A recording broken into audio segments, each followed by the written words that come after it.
Support comes from Missouri Forest Products Association, committed to sustainable and sound conservation of the state's forests, which support more than 41,000 Missouri jobs, resulting in a $10 billion industry. ChooseWood.com. He is totally, entirely committed to St. Louis and our community. He understands audiences. I love music, and I know the power it has to make your life better, and that's what I want to share. And in any possible way, for any possible generation, we have music for everybody. I'm Sarah Fensky. This is St. Louis on the Air.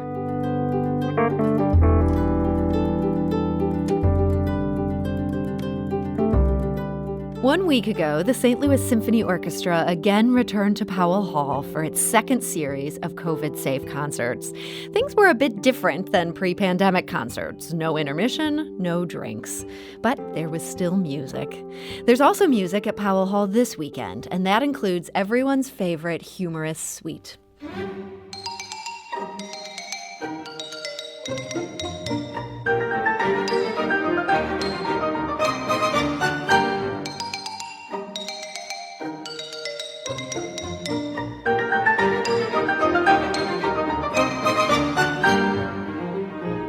And that, of course, is Carnival of the Animals. The St. Louis Symphony Orchestra performed it earlier today and will play it again for a special 11 a.m. concert tomorrow. And here to discuss the symphony's current 8-week run and how it's doing these days is Marie-Hélène Bernard. She's the president and CEO of the St. Louis Symphony Orchestra. Marie-Hélène, welcome back.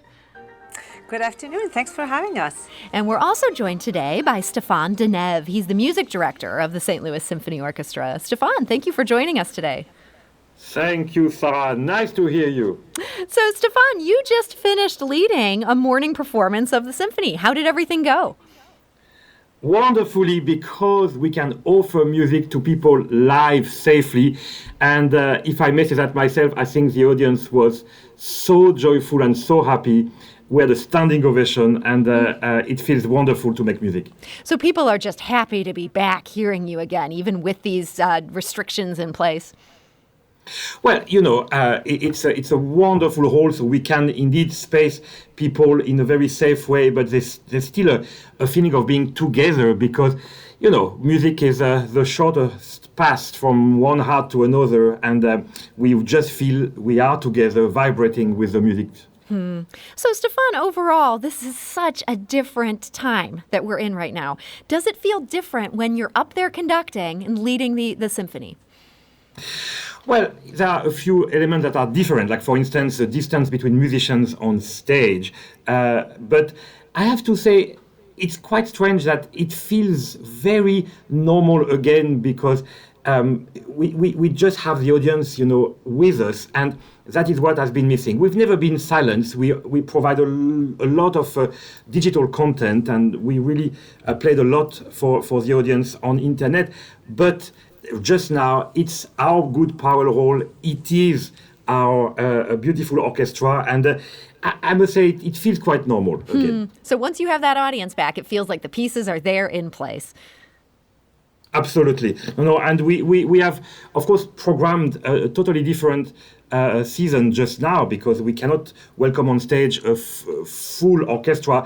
But there is really a kind of symphonic experience because the hall has such a wonderful acoustic that it gives a full sound. And I think people really feel they are listening to an orchestra. So, Marie-Hélène, I want to talk about some of the music in just a bit. But first, I think it's kind of important to take the temperature of the symphony orchestra. How big a hit has the organization taken from this pandemic? It's been substantial because we are not really generating any much ticket revenue. As you know, we were able to resume live performances for a few weeks in the fall and now in the spring. I would say, however, that the generosity of donors and supporters have been truly remarkable. And the story of this pandemic is the power of philanthropy. We rely normally on philanthropy to cover 2/3 of our budget. So yes, we have taken a hit, but I would say among major orchestras in the U.S., the St. Louis Symphony is probably doing better because our community is extraordinarily generous. And I want to again say it again, how important those people in the hall last night, today, next week, people's participation is also very, very important. So the musicians initially took a 40% pay cut, and that was something you were able later to scale back and restore some of that. Correct. So did the hit not end up being as bad as you had originally feared? No, I think our projections were quite solid. We did receive federal assistance through a PPP loan, which helped cover salaries of employees. 70% of our budget covers, salaries. So we're a salary-heavy organization by virtue of our structure. So I think we anticipated that this season we would face a loss, and our board is very cautious about how we plan the future. So I feel that we are, while it's a challenging season, that we are able to manage our finances in such a way that we can continue to sustain live concert activities and really truly bring music education programs to teachers and students from not only here in St. Louis, but really truly around the world. And with these smaller concerts, just having 300 people there for things like this morning and what's happening tomorrow, is that something that pencils out? Or I assume you're not making money on these concerts. No. And we're a nonprofit organization. So again, we rely heavily on philanthropy to sustain live performances, concert activities, and education programs. So you're doing it for the joy of performing, not as We're doing it because we are very, very determined to continue to support our mission to make music accessible to all, and because we are finding that if we are bringing live music back, we are also modeling activities that are truly important for our community. I think we need to live with the reality that this pandemic is not going to go away tomorrow, and we've been more creative than ever, and we're very committed to make sure our community stays connected through music. So you did have some good news you announced earlier this week, and Stéphane, that involves you. You agreed to a 4-year contract extension. What made you want to stay with this symphony orchestra through 2026? This wonderful community, these wonderful musicians, the quality of the hall, the joy to make music here, the warmth of everybody in the organization, Marie-Hélène at the helm, and just it felt so organic, so logical. I've been visiting this orchestra as a guest conductor since 2003, and I just want to continue this fantastic musical journey together, and it was, of course, a very obvious decision for me, and everybody seems happy, so it's just wonderful. Marie-Hélène, was it also an obvious decision for the organization? Oh, absolutely. I think Stéphane is in his first 3-year contract, and early on, I think it was clear from board leadership, musicians, and the team internally that we wanted to extend our relationship. So absolutely, I think Stéphane and I, with our board, see this as an investment in the future, and stability in leadership is really important. Marie-Hélène, what would you see as Stéphane's biggest accomplishment in the 2 years that he's been here? Oh, well, first of all, he has many qualities as an artist, and I think he understands his role as music director. He is totally, entirely committed to St. Louis and our community, and I think he understands audiences, and he understands what it takes to bring new people to enjoy the music that he programs. He's a born communicator. His enthusiasm is actually so inspiring. And actually, when we talk about creating access to music, he has a true understanding of what it takes to speak of music from the heart, and oftentimes when people impose barriers to access, that Stéphane is able to take them down for them. So he's made people so comfortable with the music, with the art form, with the experience, and I think it has been seen as in various programming, new concert formats, ticketing, pricing that we've introduced since he joined us. It's really telling of his desire to make the St. Louis Symphony part of everyone's kind of life cycle. So I think his commitment and vision in that way are truly really great achievements and accomplishments that speak of his own approach to his role, but also how he envisions the future. Stéphane, I have to imagine you're blushing a little bit hearing that fulsome praise. I'm glad this is radio because really, Marie-Hélène, bless you for being so kind with me. I must say you're absolutely right. I love music, and I know the power it has to make your life better, and that's what I want to share. And in any possible way, for any possible generation, we have music for everybody, and I want to offer always more variety of concerts, of programming, of experiences, and just that everybody feel they own their SLSO. It's part of their life. So what do you see as your biggest goal for the next 5 years?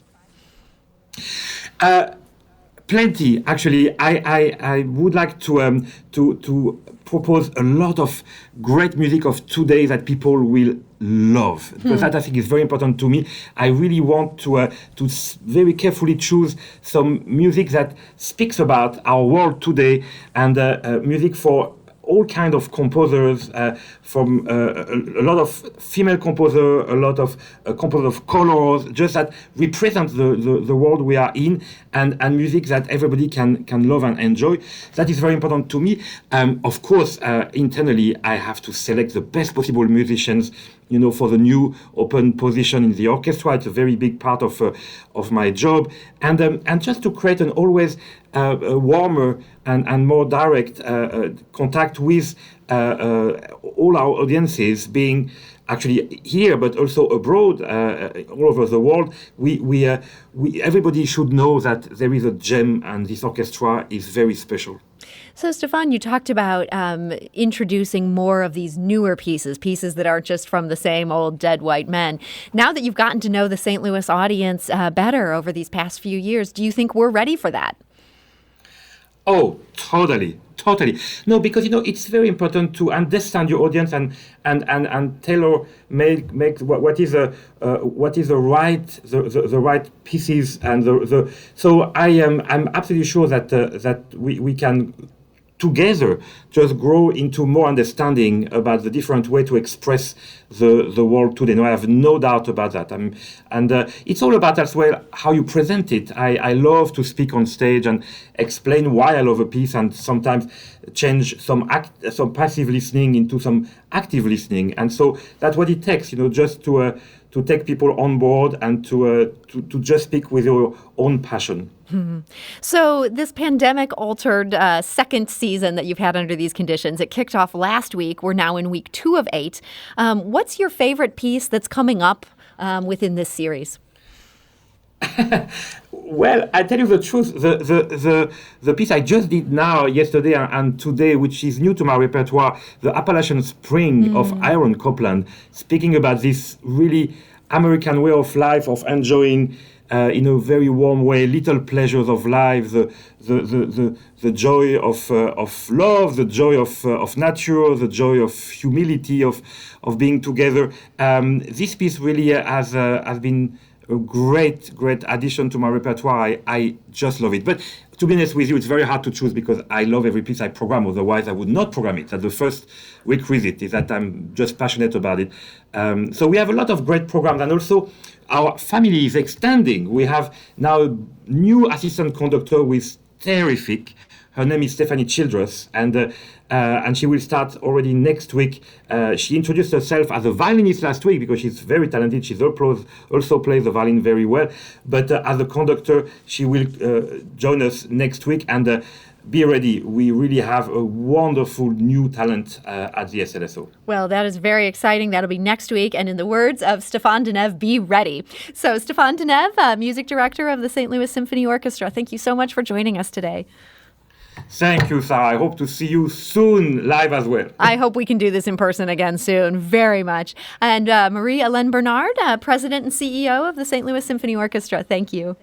Thank you so much. I want to go out of the show with a preview of what's to come later this spring in this series.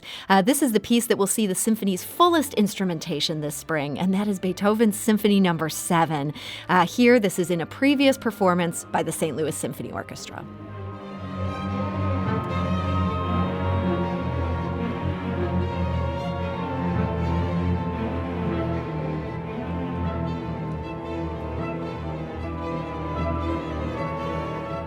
And Monday, it's a special encore edition of St. Louis on the Air. We'll listen back to my conversation with 2 St. Louis Youth Poets Laureate, and we'll learn about the federal government's past attempts to take on white supremacy and extremism.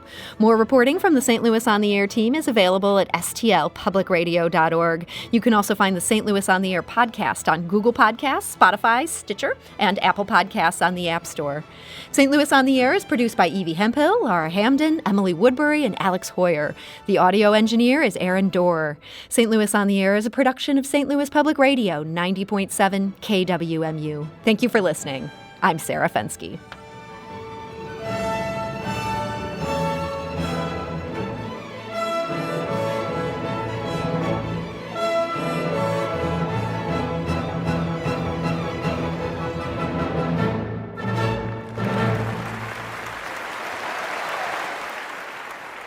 Do you find yourself regularly listening to episodes of St. Louis on the Air? Suggest us to a friend you think might enjoy our conversations. And leave us a review and rating on Apple Podcasts on the App Store. It's the simplest way to help people discover our show. Thanks.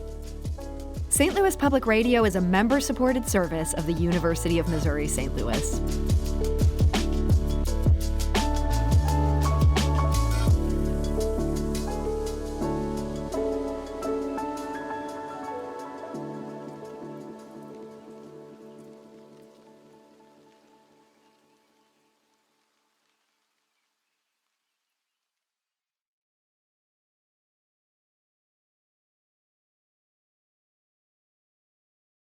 Support comes from Missouri Forest Products Association, committed to sustainable and sound conservation of the state's forests, which support more than 41,000 Missouri jobs, resulting in a $10 billion industry. ChooseWood.com.